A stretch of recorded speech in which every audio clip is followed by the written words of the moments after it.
आज का वचन है संत लूकस का सुसमाचार अध्याय 13 वचन 31 से लेकर 35 तक। उसी समय कुछ फरीसियों ने आकर उनसे कहा, विदा लीजिए और यहाँ से चले जाइए, क्योंकि हेरोद आपको मार डालना चाहता है। यीशु ने उनसे कहा, जाकर उस लोमड़ी से कहो, मैं आज और कल नरकदूतों को निकालता और रोगियों को चंगा करता हूँ, और तीसरे दिन मेरा कार्य समापन तक पहुंचा दिया जाएगा। आज, कल और परसों मुझे यात्रा करनी है, क्योंकि यह हो नहीं सकता कि कोई नबी यरूशलेम से बाहर मरे। यरूशलेम, यरूशलेम, तू नबियों की हत्या करता और अपने पास भेजे हुए लोगों को पत्थर से मार देता है। मैंने कितनी बार चाहा कि तेरी संतान को एकत्र कर लूं, जैसे मुर्गी अपने चूजों को अपने डायनों के नीचे एकत्र कर लेती है, परंतु तुम लोगों ने इनकार कर दिया। देखो, तुम्हारा घर उजाड़ छोड़ दिया जाएगा। मैं तुमसे कहता हूं, तुम मुझे तब तक नहीं देखोगे जब तक तुम यह न कहोगे, धन्य है वह जो प्रभु के नाम पर आते हैं। प्रभु का दिव्य सुसमाचार। हे ख्रीस्त, तेरी स्तुति हो। प्यारे भाइयों और बहनों, फरीसी लोग प्रभु यीशु से कहते हैं कि वे यरूशलेम छोड़कर चले जाएंगे, क्योंकि उन्होंने सुना कि हेरोद प्रभु यीशु को मार डालना चाह रहे हैं।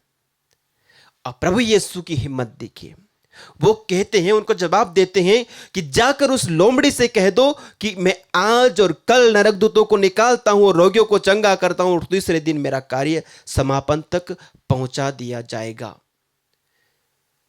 प्यारे साथियों, पिछले कुछ दिनों से हम मनन चिंतन करते आ रहे हैं संत लूकस के सुसमाचार में, और हमने इस महीने की शुरुआत की। उस दिन मैंने आपसे कहा था कि प्रभु यीशु यरूशलेम की ओर यात्रा कर रहे हैं। वो यात्रा करते हुए यरूशलेम की ओर जा रहे हैं, और उन्हें पता है कि वो क्यों जा रहे हैं। उन्हें क्लियरली पता है वे क्यों जा रहे हैं।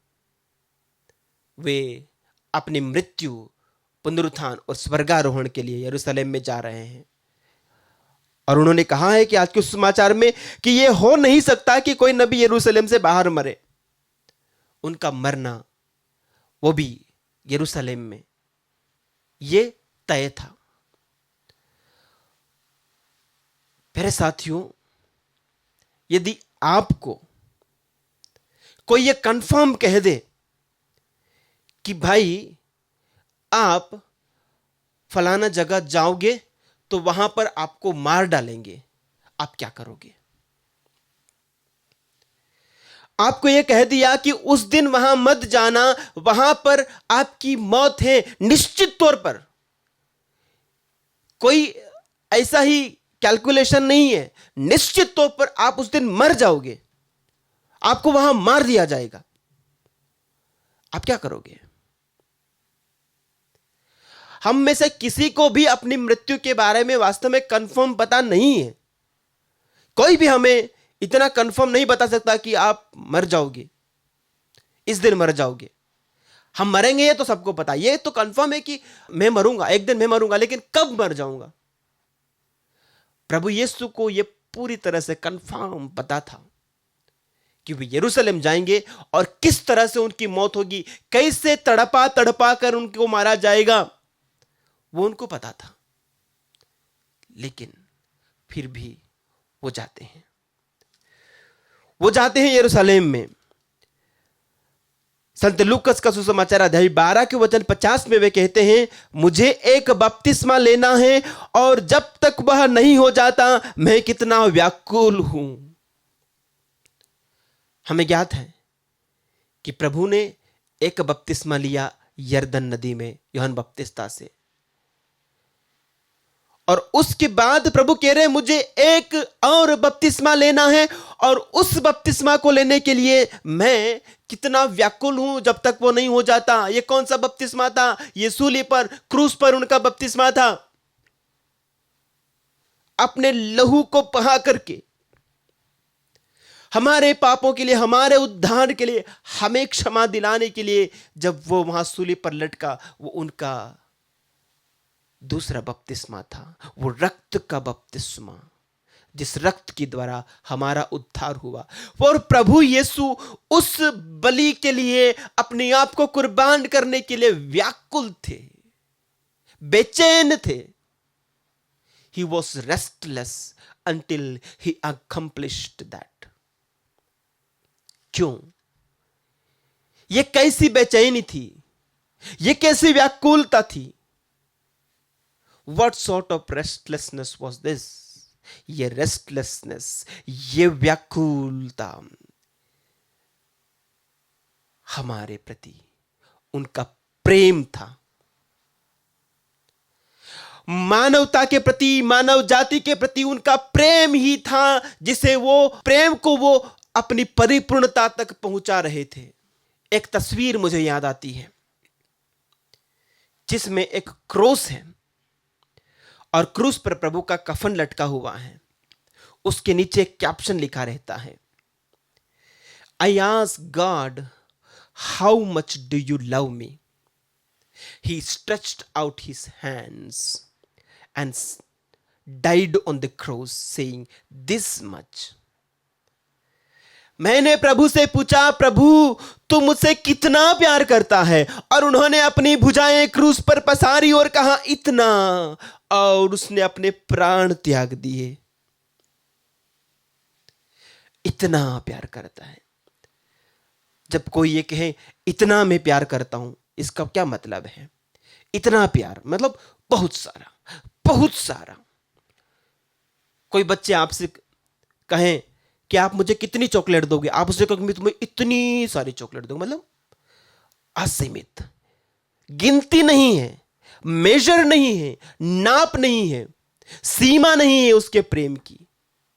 इतना उसने हमसे प्रेम किया, उसने हमसे इतना प्रेम किया कि वो हमारे लिए मरने को तैयार हो गया, एक ऐसी मौत मरने को तैयार हो गया जो बहुत ही दर्दनाक थी, जो बहुत ही पीड़ादायक थी। वो हमें बचाना चाहता था, हम में से हर एक को बचाना चाहता था, हर एक को वो उद्धार करना चाहता था। इसलिए वो मरने के लिए यरूशलेम गया, अपनी कुर्बानी देने गया। इससे बढ़कर किसी का प्रेम नहीं कि कोई अपने मित्रों के लिए अपने प्राण अर्पित कर दे। यूहन्ना 15:13।